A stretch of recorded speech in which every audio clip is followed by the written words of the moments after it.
Welcome to the Cannabis Investor Series, as we present a first-hand look into the rapidly evolving cannabis industry and the opportunities that lie ahead. Thank you for joining me once again for the Canadian Securities Exchange Investing in Cannabis Series.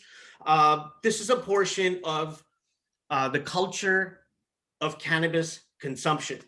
And we've been talking to a lot of different cannabis companies and executives about their role within the cannabis space, their teams, and what they're doing to push the culture forward. Today, I have the pleasure of talking to Jamie Pearson. Jamie is the CEO of Bhang Inc. And Bhang has been crafting high quality, natural infused products, as well as cannabis infused chocolates. They have won the Cannabis Cup, I think over 9 times, if I'm not wrong, for their products. So Jamie, thank you so much for joining me. How are you? I'm happy to be here. Thanks for having me. Well, to any of our regular followers, you might have seen Jamie and I had a chance to talk virtually. I think it was just about a year ago when we did an Instagram Live talking about Bhang Chocolates, the team, some of the corporate culture that you guys have built. And it was a long conversation. So for anybody that has not checked it out, we will make sure that there's a link. Feel free and take a look at that. But Jamie, where are you joining me from today? Last time it was Billings, Montana. And today it's Billings, Montana. Okay, you're back home. Yeah. Nice to see. So for anybody that might not be familiar with Bhang Chocolates and Bhang just in general, can you give them a little brief on your history and vision? Absolutely. So Bhang started with 2 guys, a master chocolatier, Scott Van Rixel, and his partner, Richard Sellers. Scott was a European trained master chocolatier who was putting dark chocolate in Whole Foods and Dean and DeLuca and had a gelato shop. He was a chef to the Kennedys, a chef d'Oro, Michelin rated chef. So he was doing chocolate for 25 years before he ever put cannabis into chocolate. So it wasn't a couple of guys that thought cannabis would be a great way to get rich. What it was a chocolatier who saw that edibles would be a perfect way for people to consume cannabis who were using it as medicine. And he got into the cannabis industry, created an accurately dosed bar that had food product liability insurance and a nutritional fact panel 10 years ago. So that's hard to imagine because 10 years ago, it was hard to get edibles anywhere other than out in a plastic bag with a Sharpie marked on it. I remember we talked about that last time. Right. And so that, actually almost 11 years ago has led into a national brand where we're in 7, soon to be 9 states. And we have 3 of the top 10 SKUs in Canada. We're selling a ton of chocolate in Canada as well. And then we have a CBD division that's 9 years old, and we've been selling CBD in almost all 50 states, or 3 weird states that don't allow any cannabinoids. So we're in 47 states and 9 European countries with our Bhang CBD division. So we went public on the Canadian Securities Exchange in July of 2019. So we've been public going on 2 years, and we're found under the symbol BHNG. So Jamie, last time when we spoke, obviously we talked about all this stuff, but it was, I think it's very necessary that we get this out of the way. So it was just the beginning of everybody starting to get used to working from home and the pandemic. How are things for you, your team, and your company now that it's been a year? Well, I think we talked about this. When I took over in October of 2019 as interim, one of the things I did first was I moved all of us to virtual, and it wasn't for any other reason than I was looking to save costs. And we were renting a big giant facility that we really didn't need when I did an analysis. So we had been doing Zoom meetings, and we'd been virtual for about 6 months before the pandemic hit. So it didn't really phase us at all. I always feel reluctant to say this, but the pandemic was really a blessing for me personally and for Bhang, because the cannabis business operates at breakneck speed. People don't realize it. Everybody's in a mad rush constantly because we're in prohibition and everyone's trying to get first mover advantage. And there's just a lot of ways that the cannabis industry is moving quickly because as states, I call it the dominoes fall, and now New York just went legal and Mexico just went legal and everybody's going legal. And there's this mad dash to get your products on the shelves and get things developed. And the pandemic slowed it all down. And so it was a real blessing in that respect. So one of the things that Bhang's doing is we're doing a collab with the Soul Assassins, which is the group, if you watch the movie LA Originals, it's the original cannabis culture of Los Angeles, which is the biggest cannabis market in the world. And these guys have been in the game forever, have signed on and really are part of the Bhang team. And then we're looking to go do a partnership. We're in talks right now about what it's going to look like, but we are committed to working with the Last Prisoner Project to getting these people out of jail. And then more importantly, once they're out of, I don't know if that's more importantly, but also importantly, once they're out of jail, you got to get their records expunged because it's really difficult in America to get a job or get an apartment if you're a felon. So I just feel like it's a moral imperative for Bhang to be part of that conversation and to be involved in righting some of the wrongs of what's happened to Black and brown people in the name of cannabis. So you talk about this collab with the Soul Assassins and the Last Prisoner Project. Correct me if I'm wrong. Soul Assassins, that's the old school music group, if I'm not wrong, correct? No. So Cypress Hill, you will Be Real, Send Dog, Bobo, and DJ Muggs. DJ Muggs started the Soul Assassins, which is a loose collective of LA street artists. So the LA Originals is a documentary about Esteban Oriol, who's a celebrated Los Angeles photographer. He's actually the guy that when Anthony Bourdain was doing his piece in Parts Unknown about East LA's street taco scene, Esteban's the one that drove him around East LA. He's president of the Lowrider Association, so part of that Chicano culture. And then Mr. Cartoon, who's the tattoo artist that's given all of these guys, whether it's Snoop Dogg, all the Cypress Hill guys, Exhibit, you name it, if they are a notable hip hop artist or counterculture artist and they have a tattoo, they got it from Mr. Cartoon. And so Mr. Cartoon and Esteban Oriol have been, lifelong friends and part of the Soul Assassins collective with DJ Muggs, with the Cypress Hill guys, with Alchemist, with Risk Rock, who's a famous graffiti artist. And so it's what they all have in common is that they were part of that subculture in LA and, the Lords of Dogtown, all those skaters and that whole scene. So that's who the Soul Assassins are. Yeah, I was going to say, most people might know of Esteban through the Netflix documentary, but both him as well as Mr. Cartoon, for anybody that's been following cannabis culture, from reading the High Times magazines and looking at all the artwork, sorry, not even High Times, even High Times and Lowrider magazine, right. Looking at all the artwork and the cartoons and the art in the cars and stuff. Seems like you guys are knee deep in LA cannabis culture. You guys have all the right people and names that, have helped build the house to where we are now. Yeah, we were lucky. Scott did a deal with Muggs, shortly before leaving. And, we had done a collab with Cypress Hill. That's actually how I got involved with Bhang, because DJ Muggs is my first cousin. And so he's, and my best friend. So he and I've grown up together and raised our kids together. But I wasn't going to bring him into the company because it just never occurred to me. And I never asked him to be famous, if that makes any sense. But he and Scott had worked side by side on the Cypress Hill collab. And so Scott asked him, and then, when Scott left, Larry and Muggs and I took over and did all of this collab work together.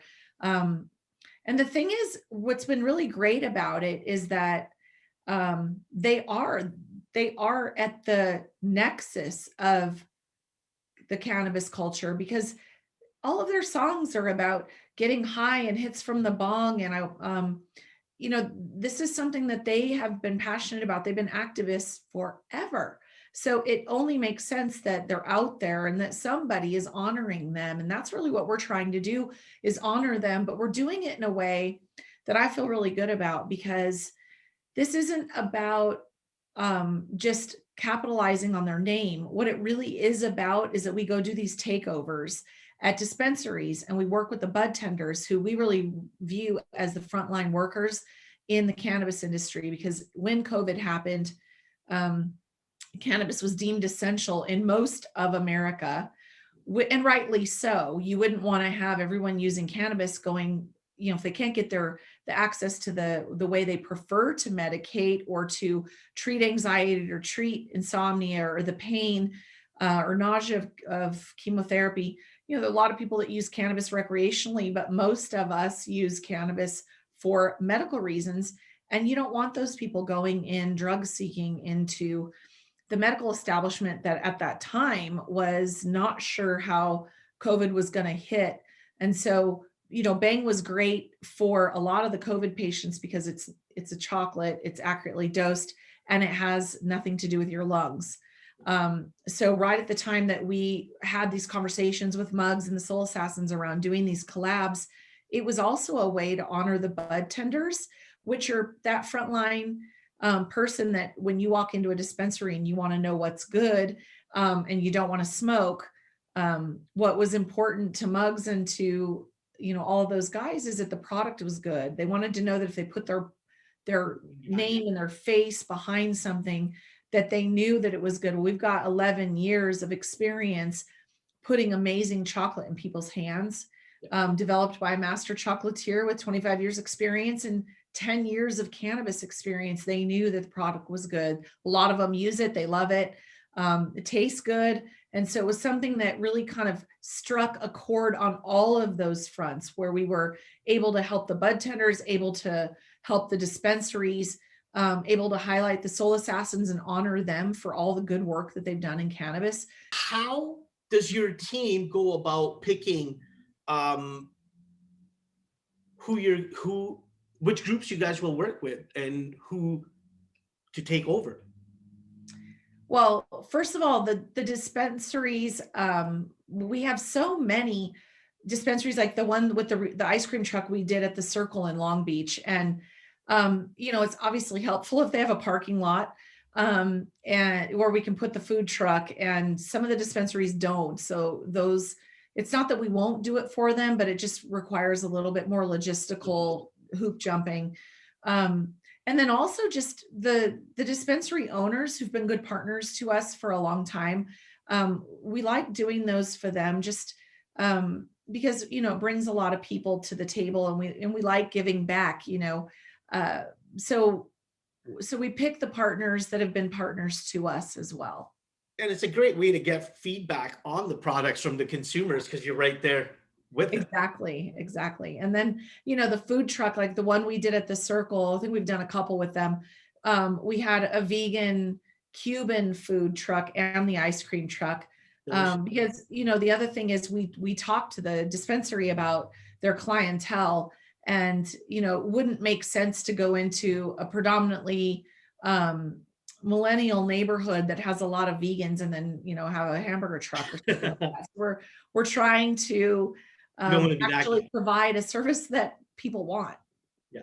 So what's the sentiment been like from amazing the consumers and the operators from the dispensaries, as well as the food trucks that get to feed off? Well, we're learning, because what typically happens is we sell out of products. So we're learning that they need to place their bigger order before we get there. And then we like to do a bud tender training before we get there, because then when the customer needs to buy Bhang to get that ticket, then like, well, and this is the whole point, then they will tell us about it. Well, then the bud tender learns also the things like that all of our dark bars are keto.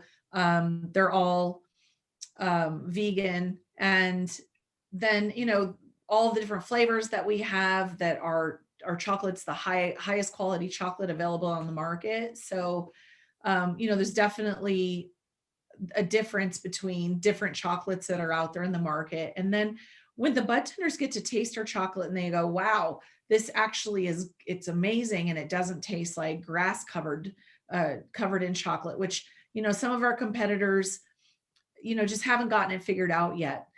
So what we know is that all we really have to do is put our product in people's hands and then it sells itself, especially those fine chocolate connoisseurs, because it really is a gourmet chocolate product. And one of the things that we did 11 years ago when Scott developed the recipes, you couldn't get all the different types of oil that you can get now on the cannabis side of things. So the oil was a little bit different then, and it was definitely more grassy flavored. So Scott knew how to mask that. So now that you can get better oil, it really just elevates the quality of our product all the way around. And so that's been really fun to have people go, wow, this is amazing. And, so we know we just have to get the product in people's hands. Definitely. I mean, from the first glance, you guys have exceptional branding. Like, your packaging looks really great. So like you say, once they have that actual taste of it, it's a whole different story because it's already caught their eye. So Jamie, have you guys added any new products and SKUs since the last time we spoke? We have been doing, and that was another benefit of COVID, is that we've been really working on product development, because we haven't launched any yet, but we do have a whole slew of products in the pipeline that you'll see us roll out this year. And we were able to take our time and do what Bhang does, which is make sure that if I put a product in your hands, you're going to love it. And then the other thing, we have engaged with one of the top 5 product development firms in the country, not cannabis development firm, but, product development firms. And we selected this particular company because they do product development with an eye to social justice, which is a unique thing to find in a mainstream product development company. But I'm so excited to work with these, and they're so incredible. It's been so much fun. But one of the things I said to them is, a big challenge of edibles is that when you ingest cannabis and you process it through the liver, depending on what you've eaten, how much water you've consumed that day, it could take anywhere from 30 minutes to 2 hours to take effect. People don't really like that. I don't really care for that. If I'm going to smoke a joint, I'm going to get high in 5 or 10 minutes. I'm going to have relief, whatever the reason is. But to wait 2 hours, that's tough. So there's a lot of fast acting technology, nanotechnology on the market with beverages and with gummies, because most of that's water soluble. Cannabis oil is oil. It's a fat, and it blends nicely with cocoa butter, which is, cannabis, which is another fat. But that nanotechnology hasn't really been perfected yet for fat soluble purposes. But I think we got that lick too. So, look for Bhang to come out with some fun new products in the near future. So I want to stick to us talking about some of your collabs, because I think it's important that we talk about not only the issues, but the different groups that you guys are working with. You mentioned earlier that you guys have a collab with Trulieve as well. Florida finally announced edibles, and so we're getting ready to launch our Trulieve collab with them in Florida, which is really exciting. And then also in Massachusetts and maybe a couple of other states that we're in negotiations with them about. I want to jump back to the Last Prisoner project, because we very briefly touched on it, and I feel it's such an important topic that we should talk about it a bit more. I know you briefly told us what it is, but can you just talk to our viewers about how that came about? And I know there's a lot of notable names that are part of this project. I know Steve D'Angelo is part of it. So I want to hear from you on how this came about and why this is so important to yourself as a person, but also as a leader of a team. So first, I want to be really clear that the collab with the Last Prisoner Project, we're in talks with them right now about what it's going to look like. Okay. And there's 3 things that we're talking to them about doing, and I want to do all of them, and my team wants to do all of them. So we'll probably do all of them, frankly. When I talk about the Last Prisoner Project, it's in the context of the fact that, as I mentioned before, we have all of these people sitting in prison and they've been targeted. And there's this very concerted effort to use cannabis as a way to keep Black and brown people out of the economy. And I don't believe, and this is the other thing I say, I don't think that there's this big like, haha, we're going to keep Black and brown people out of the economy. I don't want to make it sound like that. But what I do believe is that the framework of business, when you think about back in the day when America was created, only white men were allowed to vote, only white men were allowed to own land, and only white men were basically owning companies. And and then that just kind of evolved over time. So we talk about the ability to create wealth over time. We know that there's been recently in the last century have Black people been able to own land and have the right to vote, have women been able to own land and have a right to vote. In my lifetime, women were not allowed to own bank accounts. Yeah.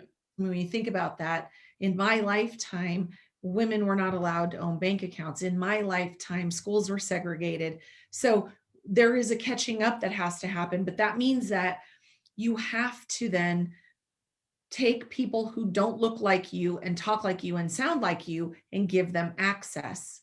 And when we start doing that, and you have a diversity of thought in the executive leadership of companies and in the boardrooms of companies, what will end up happening is it will become clear how outrageous it is that we have all of these people sitting in prison for something that we're making millions of dollars about. And so this is something I've been talking about for a long, long time. And when I've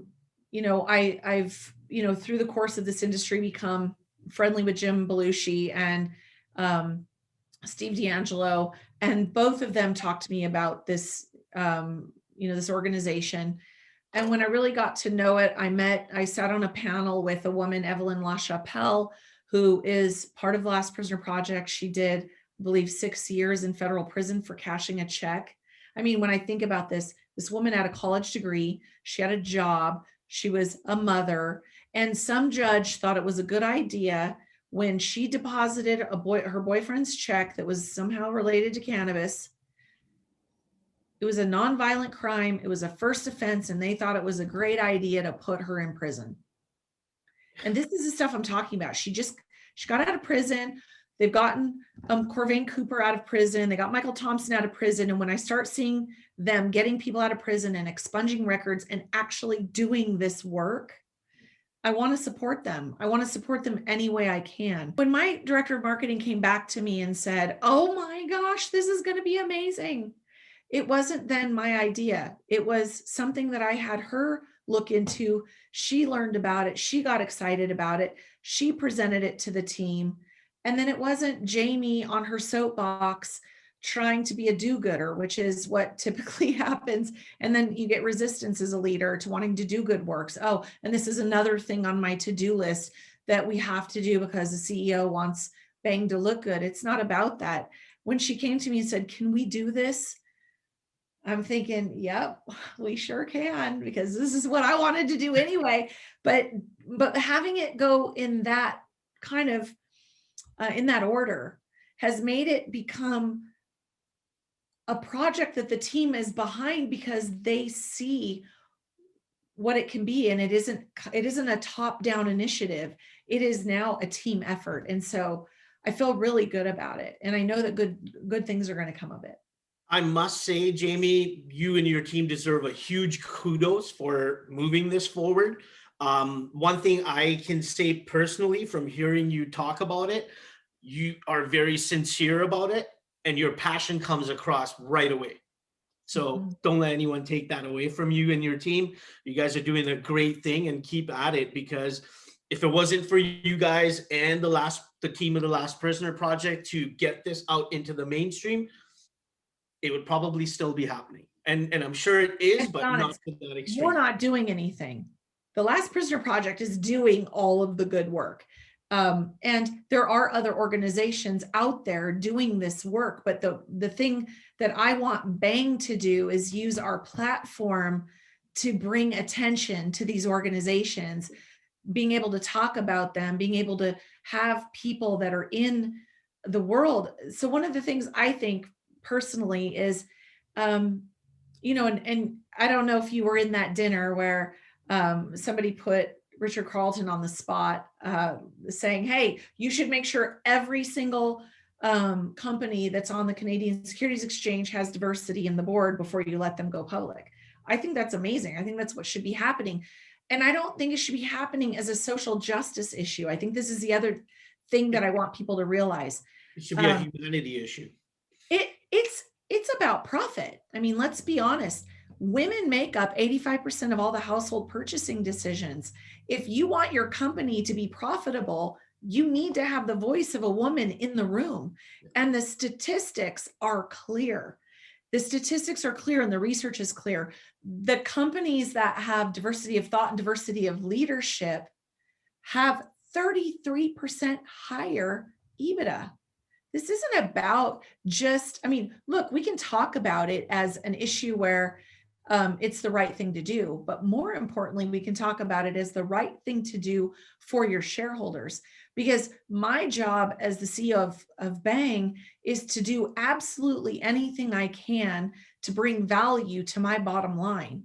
And the reality is, by doing things like this, by having a diverse executive team and having a diverse board, I have diverse thought leadership guiding the decisions that I'm making, that we've figured out that this is the strategy that it takes to run a company where we're serving the millennials that are coming in, who care about the environment, who care about diversity, and who have clearly shown that they're going to vote with their pocketbooks.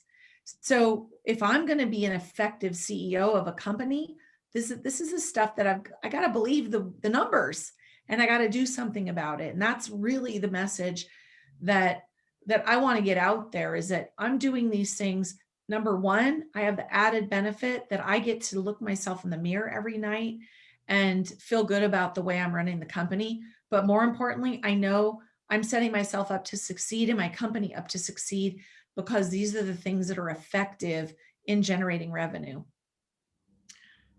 Well said, Jamie.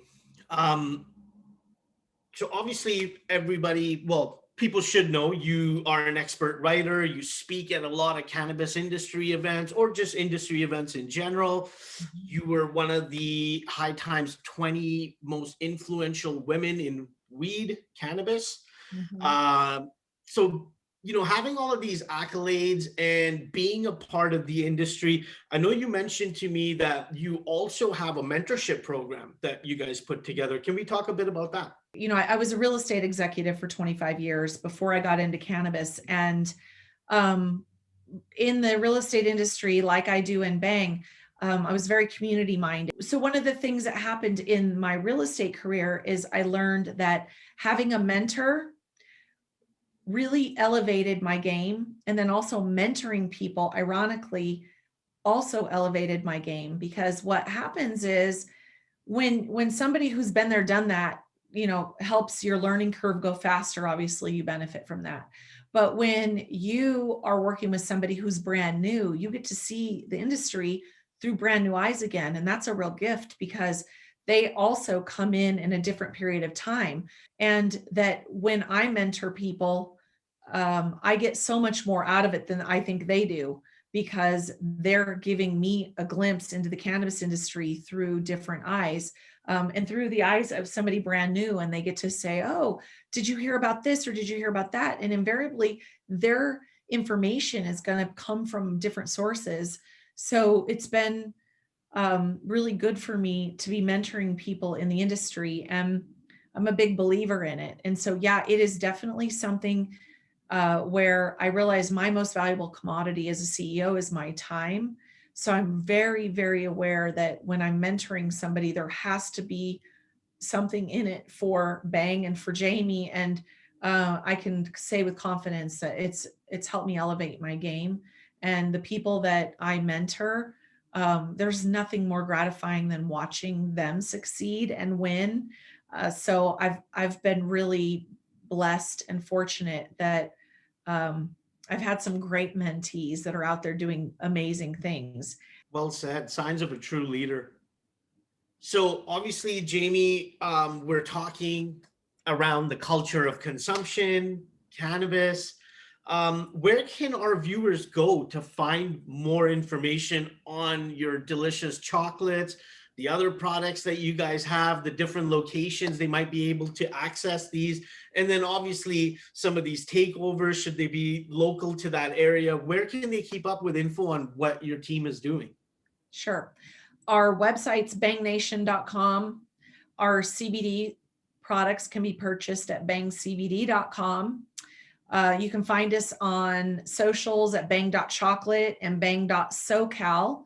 Bang.socal is the Southern California handle, and Muggs and the Soul Assassins actually run that channel. And so that you can find us obviously on the Canadian Securities Exchange at BHNG and on the OTC markets at BHNGF. But Bang Nation's really the place that kind of houses all of it. I don't think it feels right, Jamie, if we don't end up talking about cannabis culture with the Christmas of cannabis that just passed. So what did you guys have in store for 420? Man, 420 is one of those days you run around like a chicken with your head cut off. It's so much fun. It's so great. It's a holiday that I think we should just turn it into a national holiday, because in our industry, it's totally a national holiday. It's so funny. So what I did that day, actually, I got some sage advice from another CEO that said, rather than you run around and try to hit every event, why don't you post up somewhere and have everyone come to you? And so there's a friend of mine, Rico Lamite, if you know him, with Canavision. I called Rico and I said, this is what I'm thinking. He said, you know what? I got you. And I said, I don't want to spend any money, because I'm one of those people. I don't want to spend my shareholders' money on events and things like that. But I do want to be present, visible, out there. And so I asked Rico if he'd help me out, and he had somebody donate a house. He had somebody donate product. I brought Bang product. He donated the staff. They filmed everything. And then I just had this whole amazing group of people kept coming through. And then, I got invited to some events. I went to John Sally's house. There was an event for Black Entrepreneur, Black Cannabis Magazine at the W Hotel. Chef Matt did an event down in Long Beach, and I think he did that one with Juju Marley. There was so much stuff going on that not enough time in the day, but we did a lot of great events that day. MJ Unpacked is doing an event, and we're going to be there. And then we'll also be at the Hall of Flowers in Santa Rosa and Palm Springs this year. So we're dipping our toe back into the event water, but they're all events that are kind of designed around capturing shelf space. Shelf space is very important when it comes to getting your products into dispensaries. It's actually, why don't we talk about it right now? So what are some of the challenges that are being faced when it comes to shelf space? Well, obviously shelf space is limited. And then if you're a dispensary owner, you want to put the products on the shelf that make you the most money. So in California, I think the biggest challenge is lab testing, taxes.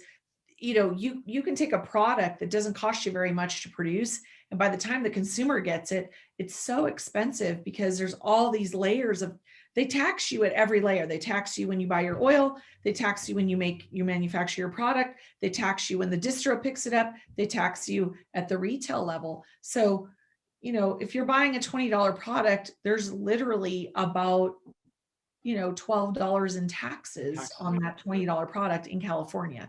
And so one of the things that, when I'm getting ready to have a conversation with Senator Diane Savino next week, and I'm also slated to talk to Kirsten Gillibrand, because one of the other things I'm planning to do is some work in the political sphere around helping the powers that be get it right, because we've learned a lot of lessons in cannabis about ways to really tax cannabis in a way that makes sense, so that cannabis, because right now, if you have the choice to buy a $20 legal chocolate bar or a $10 legacy market chocolate bar, that's a no-brainer. People, and in California, you can't really tell which ones are the legal stores and which ones are the legacy stores. It was the same store that you've been shopping at for the last 15 years.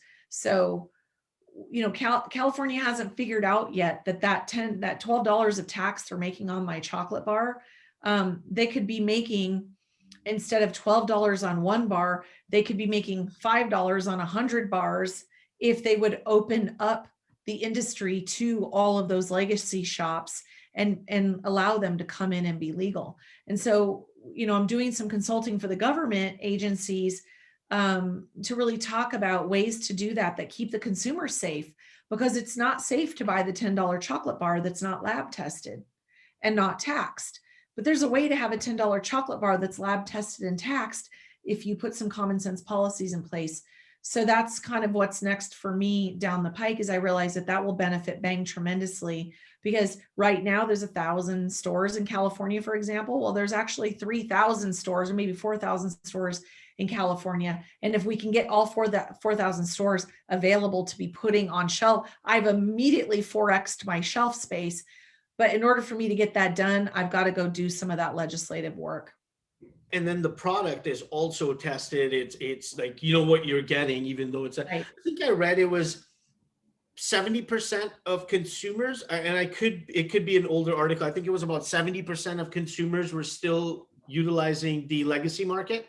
They are. And because the products cost less than half, and the store that existed, the store that was legal 2 years ago and is illegal now, it's the same store. It's still sitting there in the neighborhood. They didn't fund enforcement. Well, and I'm grateful for that, because they just created a bunch of people that are breaking the law, but they're not. That's silly. Like, why make it legal and then make a whole bunch of people turn them into criminals? It's asinine. So I'm a big believer that you need to lower the bar. You need to give, let the market speak. If you want to talk about a free market economy, let all of these stores open, lower the bar, let them have licenses, let everybody sell cannabis. And pretty soon you'll go to the stores that, just like where you buy your groceries and you buy your clothing, the one that's makes you feel good and the one that you're comfortable with, you're going to go shop there. So then it requires the store owners to elevate what they're doing. But there's so many great legacy stores in California that they're doing it right. They just didn't put $1 million into lawyer fees to go get the license. Yeah. It's really time for our legislators to start putting some common sense laws in place. Well, I'm glad that you're taking this on, and hopefully next time we talk, we've got another update on that. We can talk more in detail. But Jamie, it's been a pleasure talking to you. I know it's been a year since we last spoke on a longer formatted podcast, but hopefully soon enough I'll get to see you, maybe MJ Biz in October. But I appreciate your time. I want to thank you and your team for all the work that you guys do, not only in getting products out there, but also as part of the community to help build cannabis culture to where it needs to be in 2021. Thank you for having me. Of course. Live life with a bang. Amen.